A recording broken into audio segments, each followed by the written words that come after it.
What's up everyone, welcome back to WWE A New Era on TEW 2016. We're here on Monday the 2nd week of June for Monday Night Raw. It's being held in Nashville, Tennessee at the Municipal Auditorium. I believe it's got like a 9,100 capacity. 14 segments, maximum of 125 minutes, plus a 18-minute pre-show. And let's get right into it. So, in a decent pre-show match, AJ Styles, Kevin Owens, Ryback, Baron Corbin, and the recently returning Tajiri defeated Zack Ryder, the Lucha Dragons, and the Usos in 30 minutes and 3 seconds, when AJ Styles defeated Jey Uso by pinfall with a springboard 450 splash. Tajiri was the weak link, struggling to keep up with everyone else's in-ring performance. That's fine, he's an enhancement talent, and the lowest of everyone else is a mid-carder, I believe. Performance of Kevin Owens stood out as being good. Owens getting an 85, very good. Styles getting 82. Everyone else mid-40s, Ryback on a 64, Corbin on a 49. Then we have a video package to start off the show, just reviewing what happened on SmackDown. So you've got AJ Styles and the club attacking Cena after his match with Big Show and their promo on Cena. And then you've got what happened backstage between Balor and Sheamus. I'm going to ignore that. So first match of the show, Sheamus defeated Dolph Ziggler in 30 minutes 42 by pinfall with a brogue kick. Sheamus improving his technical. Forgot to check the worker improvements for that pre-show match, but it should be okay. John Cena has a backstage interview with Renee, hyping his singles match with AJ Styles at Money in the Bank. Very good 85 B+ from John Cena. Going into a bout that had good wrestling and a decent reaction from the crowd. The Dudley Boys defeated Kane and the Big Show in 8:22. When Bubba Ray Dudley defeated Kane, and we're going to say after a 3D. Big Show was off his game. The match suffered from a lack of psychology. We're getting that in quite a lot of our matches, so I might have to look at bringing some guys in with good psychology and building them up. Then, graphic just showing tonight's main event, which is Seth Rollins and Chris Jericho versus Dean Ambrose and Roman Reigns. Got an 80. Then, in a bout that had decent wrestling but didn't have much heat,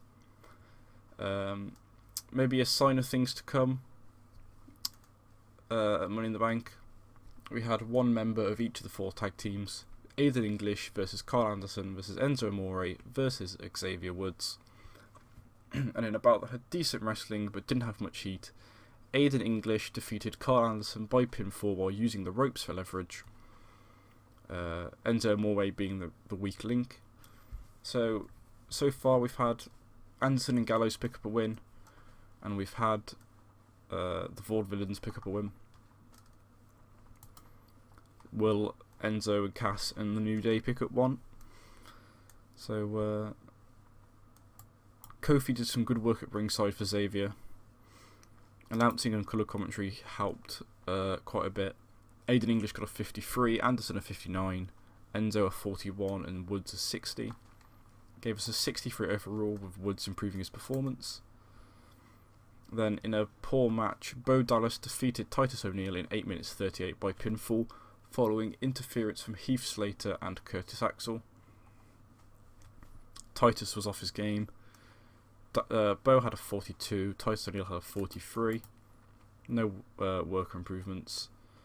You might see a few of these. We're just going to work on maybe building the Outcasts up the card through interference and stuff, and maybe they'll get themselves some like a US Championship or an Intercontinental Championship opportunity. Just sort of WWE build the Outcasts as, we're going to band together and give ourselves match time and screen time, and then nothing really happened, and then Adam Rose got suspended and then released. So we're not gonna make them superstars. Just trying to get them maybe mid-carders. Just basically so they're getting better than 47s. Then a Money in the Bank hype video featuring all the guys in the Money in the Bank ladder match. So Del Rio, Cesaro, Jericho, Ambrose, Owens and Sami Zayn. Then in a bout that had subpar wrestling and little heat, Charlotte and Dana Brooke defeated Becky Lynch and Natalya in 8 minutes 43, when Charlotte defeated Natalya by pinfall. Dana Brooke being very massively the weak link there, but they've got their little thing. We'll be able to split them up soon, hopefully. 55 C-, not too terrible for a women's match on this game. And then in a decent match, Rusev defeated Goldust in 10 minutes and 3 seconds by submission with the Accolade.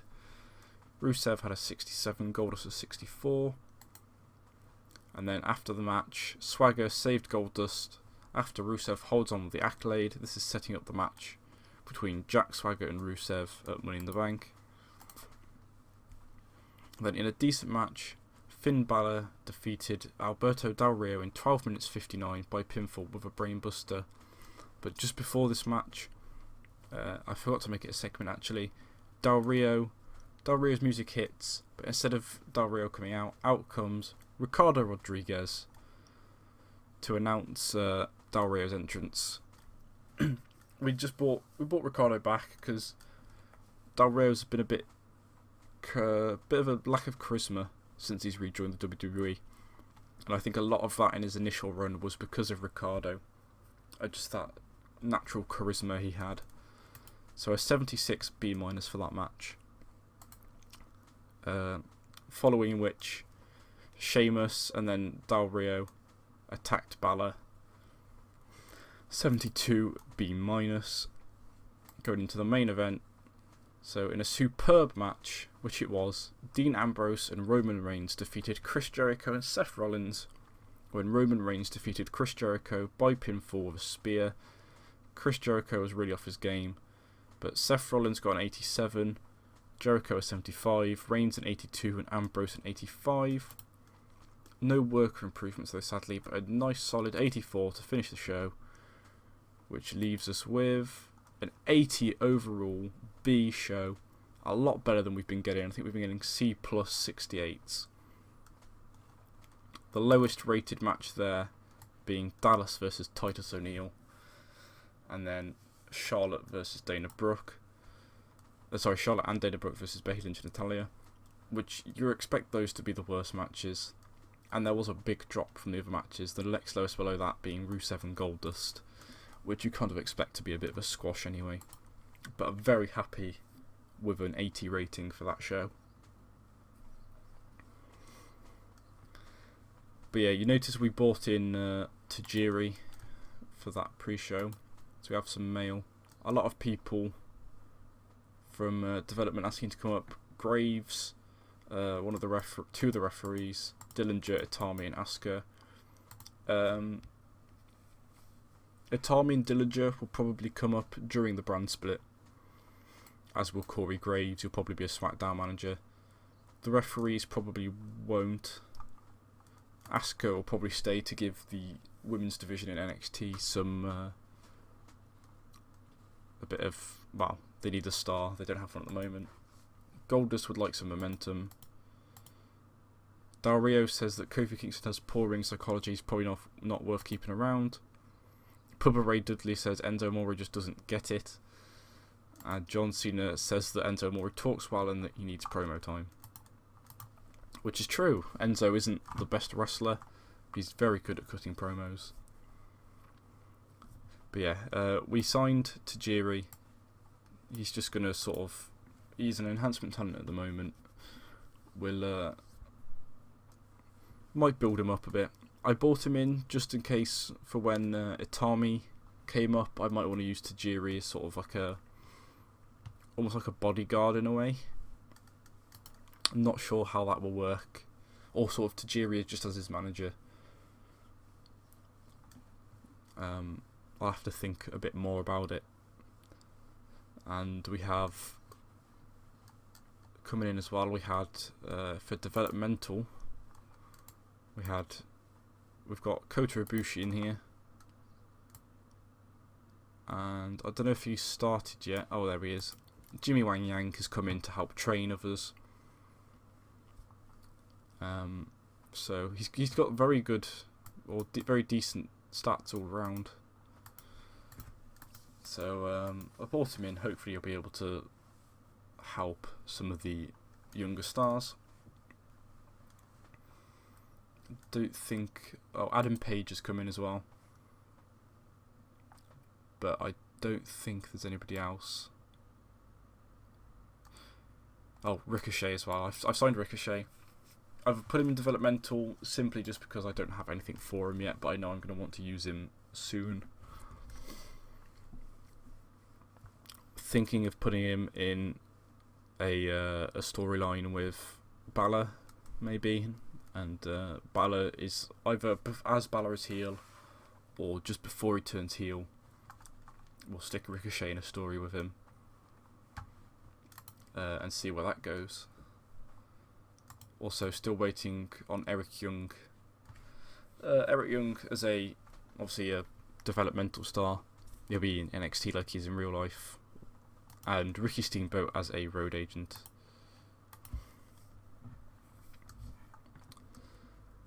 So I'm just going to go on to SmackDown, which will be in the next episode. And I will see you then. So long.